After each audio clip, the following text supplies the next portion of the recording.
안녕하세요.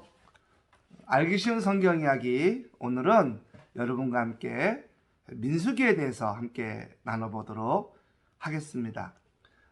민수기는 참 어려운 성경이죠. 그래서 잘 다루지 않는 성경이기도 합니다. 민수기라는 우리는 이름으로 불리지만 원래 민수기라는 성경의 원래 이름은 광야에서라는 이름을 갖고 있어요. 우리가 이렇게 복음성가를 부를 때 보통 가사 첫 마디를 그 노래 제목처럼 부르지 않습니까? 창세기를 우리가 표현할 때 태초에라는 그런 이름으로 창세기라는 이름에 제목이 붙여졌듯이 그 민수기도 광야에서 말씀이 주어졌다, 광야에서 있었던 일이다 라는 제목을 가지고 있는데, 이제 이것이 민수기의 제목이 됐고, 우리는 이제 보통 여러 성경의 번역본의 이름을 붙이는 전례를 따라서 백성의 수를 세다라는 뜻으로 민수기라는 제목을 가지고 우린 지금 성경을 나눠가고 있습니다. 민수기는 총 36장으로 되어 있는데요. 여기 보면 두 번의 인구조사가 나옵니다. 하나는 애굽에서 나온 제1대 이스라엘 백성들이 나오고, 그 다음에 22장부터 보면 제2대 광야에서 태어난 이스라엘 백성들의 수를 세는 그런 장면이 나오게 되죠. 1장부터 10장까지는 시내산에서 있었던 일, 그 다음에 13장부터 19장까지의 내용은 바란 광야, 우리가 흔히 가네스 바네아라는 그러한 곳에서 있었던 일이 기록이 되어 있고요. 22장부터 36장까지는 출애굽 과정에서의 마지막 정착지, 모압 평지라고도 하고 모압 평원이라고도 하는 그곳에서 있었던 이야기를 기록하고 있습니다. 근데 우리가 가만히 보다 보면 흔히 바란 광야 또는 가네스 바네아라고 하는 이 곳에서 있었던 일은 사실 시간은 38년 정도 되거든요. 근데 굉장히 짧게 나와요. 그곳에서 있었던 일은. 왜냐하면 그곳에서는 이 하나님 앞에 불순종하고 그저 이들이 한 게 별로 없어요.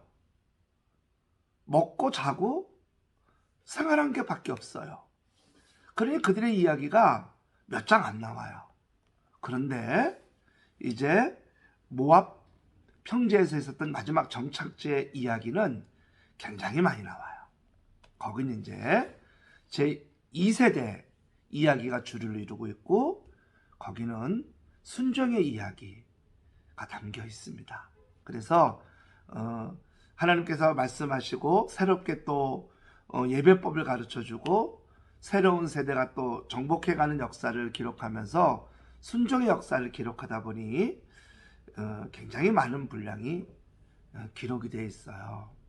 우리는 이 민수기를 통해서 우리의 생애는 과연 짧은 장수로 표현될 수 있는 생애인가, 아니면 긴 하나님의 역사를 담고 있는 인생이었는가를 생각해 보게 됩니다.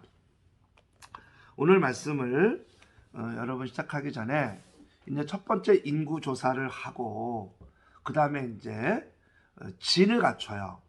어느 지파는 어디, 어느 지파는 어디, 이렇게 해서 이제 광야에서 진을 갖추는데, 그 광야에서 진을 갖출 때 보면 늘 성막이 가운데 있어요.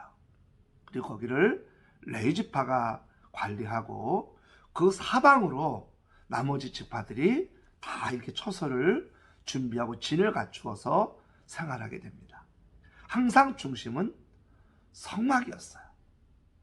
성막은 거룩한 곳이잖아요.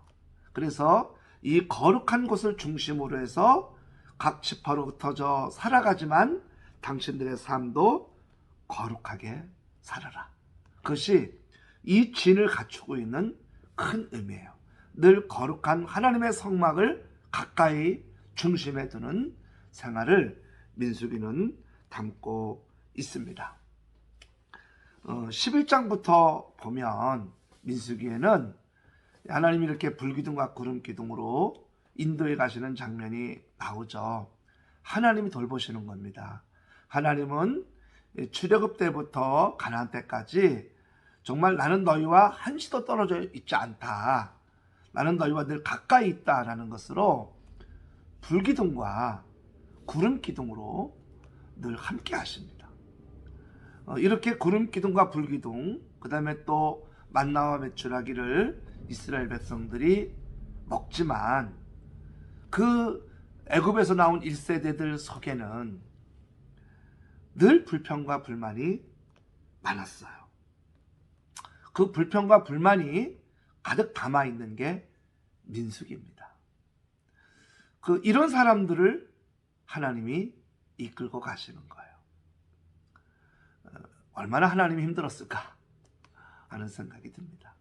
하나님 말씀에 순종하고 하나님 말씀을 잘 따르면서 이렇게 가는 그런 일행들, 국민들을 돌보시면 하나님 얼마나 행복하실까.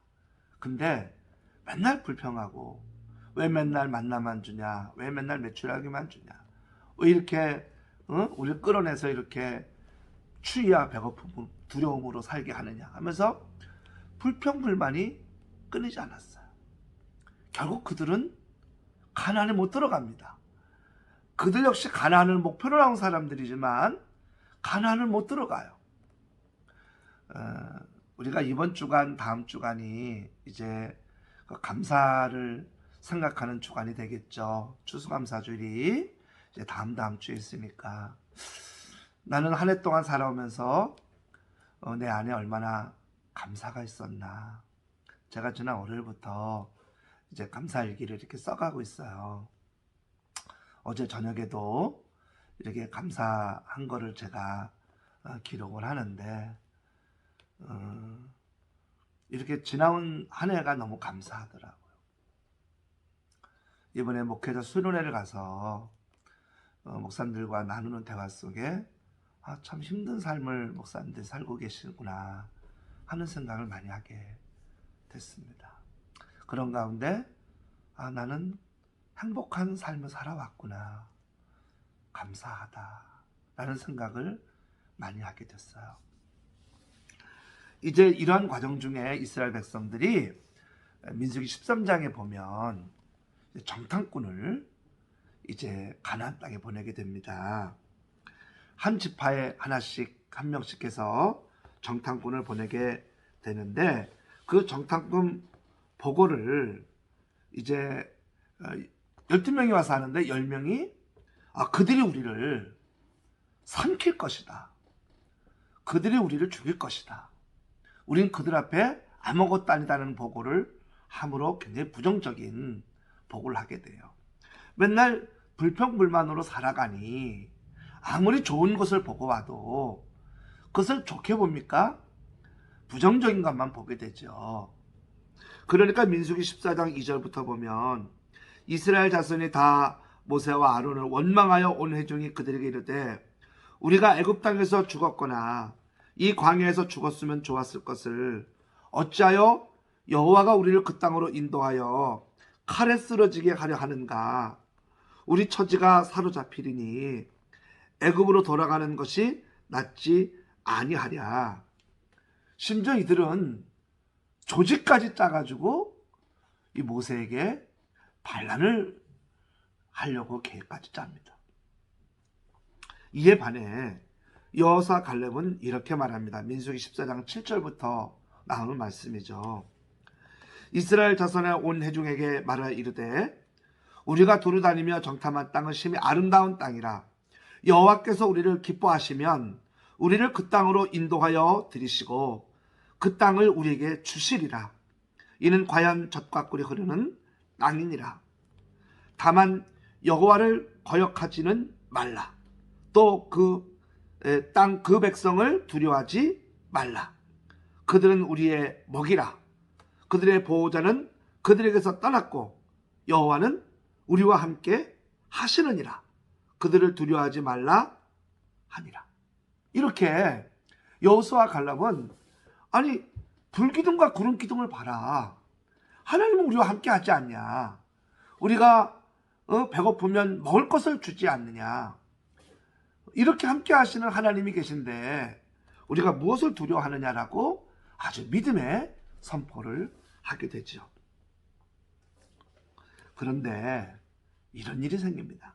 민수기 16장에 보면 다른 지파, 다른 사람들도 아니고 레위 지파에서 반란이 일어나요. 민수기 16장 1절 레위의 증손 고핫의 손자 이셀의 아들 고라와 르벤 자손 엘리압의 아들 다단과 아비람과 벨렛의 아들 온이 당을 짓고 이스라엘 자손 총회에서 택함을 받은 자 곧 회중 가운데서 이름 있는 지휘관 250명과 함께 일어나서 모세를 거스르니라. 반란을 꾸며요. 이게 간과한 거죠. 이 사람들을 간과한 거예요. 그 모세에게 하나님이 계시다는 것을. 하나님이 계신 하나님의 사자와 이 반대하고 이렇게 반역하는 게 이게 얼마나 무모한 짓인지를 그들은 바로 알게 됩니다.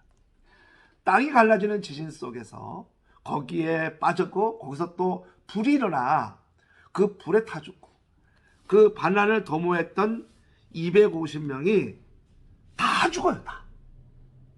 한 명도 살아남지를 않아요. 민수기 16장 41절 또 이에 반해 또 이제 이스라엘 자손들의 또 반란이 일어나요. 이튿날 이스라엘 자손의 온 회중이 모세와 아론을 원망하려되 너희가 여호와의 백성을 죽였도다 하고 회중이 모여 모세 아론을 칠 때에 해막을 바라본즉 구름이 해막을 덮었고 여호와의 영광이 나타났더라. 고라의 일로 죽은 자 외에 250명 외에 연병에 죽은 자가 14,700명이었더라. 정말 엄청난 일이 벌어져요. 그 하나님의 종 모세에게 대항했던 수많은 사람이 다 죽음을 당합니다. 물론 그들에게도 이유가 있었을 거예요. 이 먼 길을 달려왔는데 가나안 땅을 정탐하고 온 사람들이 이게 우리는 정복할 수 없다는 너무나 부정적인 얘기를 한 거예요. 모세 아론에게 그 정도 대책도 없이 우리를 어떻게 끌고 나왔냐면서 원망하는 거예요.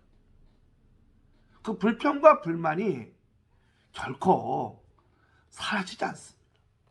마치 불평과 불만은 눈덩이처럼 굴리면 굴릴수록 커지는 거예요. 그래서 결국은 우리 자신을 그렇게 망하는 존재로 만들어버립니다.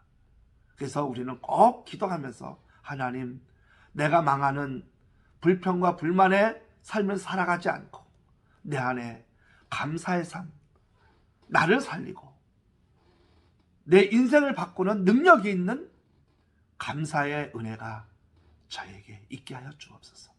우리는 늘 이 기도와 이 마음을 간직하고 살아야 됨을 민수기를 통해 또 우리는 알 수가 있습니다. 그런데 여기에 정말 심각한 일이 하나 또 벌어지죠. 민수기는 이 내용을 숨김없이 기록합니다. 그것은 바로 뭐냐 하면 모세의 불순종이었어요. 민수기 20장에 보면 여호와께서 모세에게 말씀하시되 지팡이를 가지고 내 형 아론과 함께 회중을 모으고 그들의 목전에서 너희는 반석에 명령하여 물을 내라 하라. 내가 그 반석이 물을 내게 하여 회중과 그들의 짐승에게 마시게 할지니라. 하나님이 물을 달라는 백성들의 요구를 듣고 이 모세에게 너는 지팡이 들고 반석에게 명령하라. 그러면 물을 낼 것이다 라고 말씀하셨어요. 그런데 모세가 10절부터 보면 모세와 아론이 회중을 그 반석 앞에 모으고 모세가 그들에게 이르되 반역한 너희여 들으라. 우리가 너희를 위하여 이 반석에서 물을 내라 하고 모세가 그의 손을 들어 그의 지팡이로 반석을 2번 치니 물이 많이 솟아나므로 회중과 그들의 짐승이 마시니라. 여호와께서 모세와 아론에게 이르되 너희가 나를 믿지 아니하고 이스라엘 자손의 목전에서 내 거룩함을 나타내지 아니한 고로 너희는 이 회중을 내가 그들에게 준 땅으로 인도하여 드리지 못하리라 하시니라. 가나안 땅에 모세 아론도 못 들어갈 것을 아주 엄명하세요. 왜 이 백성들 앞에서 내 거룩함을 나타내지 아니하냐? 왜 백성들 앞에서 내가 말한 대로 행하지 아니하냐? 내가 명령한 대로 왜 순종하지 아니하냐? 너희들마저 어떻게 내 말에 불순종하는가? 그 결과는 참담했어. 이 모세 아론은 가나안 땅에 들어가지 못하는 존재가 되었어요. 불순종과 불만이, 불평이 또 불평을 낳고, 그 불평이 또 불평을 낳고, 그 불평과 불만이 있는 곳에 있던 그 모세마저도 불순종하게 되는, 정말 악순환이 계속 이어지는 가데스 바네아, 그 광야에서 있었던 일입니다. 이 광야는 그야말로 불순종의 광야. 30년이 넘는 오랜 생활을 이곳에 있었지만 그 내용은 많지 않은, 정말로 참담한 시간들이 여기에 있게 돼요. 그런데 여기서 굉장히 터닝 포인트가 되는 사건이죠. 굉장히 중요한 사건이 하나 생기게 됩니다. 그것은 이스라엘 백성들이 이제 불뱀에 물리는 사건, 이 광야의 뱀들에게 물리는 그 사건이 굉장히 많이 일어나게 됩니다. 민수기 21장 8절부터 여호와께서 모세에게 이르시되 불뱀을 만들어 장대 위에 매달아라. 물린 자마다 그것을 보면 살리라. 모세가 놋뱀을 만들어 장대 위에 다니 뱀에게 물린 자가 놋뱀을 쳐다본 즉 모두 살더라. 엄청난 터닝 포인트가 되는 하나의 사건이 일어난다. 그것은 바로 구리뱀이죠. 구리뱀을 바라보는, 장대 위에 매달은 구리뱀을 바라보라는 말씀이었어요. 이건 정말 그래서 이 뱀에 물린 게 치유가 되겠냐, 이 죽음에서 살 수 있을까라는 그런 생각이 들 수 있는데, 정말 단순한 그 질문이었거든요. 놋뱀을 바라보라였어요. 근데 이스라엘 백성들이 정말 절박하니까 그 놋뱀을 바라봤는데 다 나은 거예요. 이 정말 엄청난 사건을 경험한 이스라엘 백성들이 여기서 이제 마지막 이스라엘 백성들의 정착지인 모압 평화로 움직이게 됩니다. 요한복음 3장 14절 15절은 이 사건을 이렇게 기록을 우리에게 전해주고 있습니다. 모세가 광야에서 뱀을 든 것 같이 인자도 들려야 하리니 이는 그를 믿는 자마다 영생을 얻게 하려 하시니라. 이는 그를 믿는 자마다 영생을 얻게 하려 하십니다. 그가 누구일까요? 예수 그리스도입니다. 예수 그리스도를 바라보면 그 불뱀에 걸린 자들이 장대에 달린 놋뱀을 바라보면 나았듯이 인생이 바뀌어요. 예수 그리스도를 바라보는 그 인생이 되면 완전히 삶이 바뀌어요. 그 가데스 바네아 광야에서 그렇게 불평불만하고 그렇게 불순종을 해 엄청난 그러한 죽음을 맛본 이스라엘 백성들의 그 기나긴 여정에 마치 마침표를 짓는 하나의 사건, 불뱀 사건이었어요. 민수기는 이 사건을 굉장히 중요한 터닝 포인트로 하면서 그 내용이 놋뱀 바라보라요. 놋뱀 바라봐라.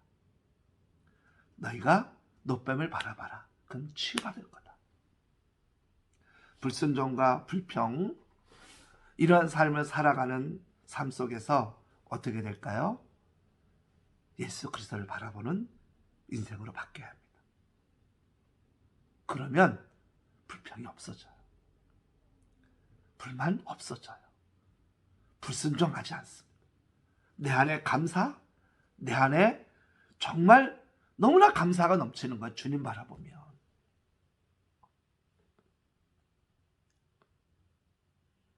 이렇게 이스라엘 백성들이 모압 평화로 가는데 거기서 다시 인구 조사를 하고 거기서 전쟁을 하면 승리하게 돼요.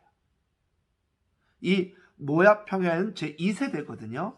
그 2세대들을 다시 예배법을 가르치고 다시 그들의 숫자를 세며 다시 또 그들이 전쟁을 치르는데 연전연승해요. 물론 그들이 이제 불순종한 적은 있어요. 그 전쟁에서 다 죽이라고 했는데 죽이지 않고 데려온 게 있어요.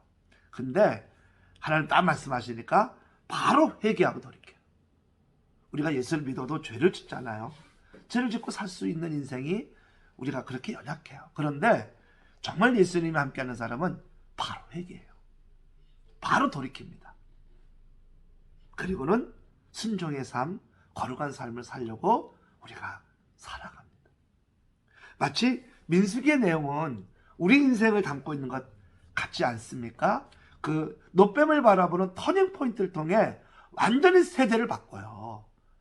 완전히 이제 새로운 예배법, 새로운 인적 구성원, 새로운 전쟁을, 새로운 하나님과의 관계를 이뤄가면서 그들로 하여금 가나안 땅으로 하나님이 데리고 들어가게 됩니다. 광야에서 머무르고 광야에서 죽은 불순종의 1세대 인생을 살 것인가? 아니면 회개하고 순종하며 감사하며 가나안 땅에 들어가는 제2세대의 인생이 될 것인가? 민수기는 저와 여러분에게 아주 굉장한 질문을 던지고 있습니다. 우리 모두 제2세대가 되어 가나안 땅까지 들어갈 수 있는 축복의 주님의 사람들이 되기를 간절히 축원합니다. 아멘.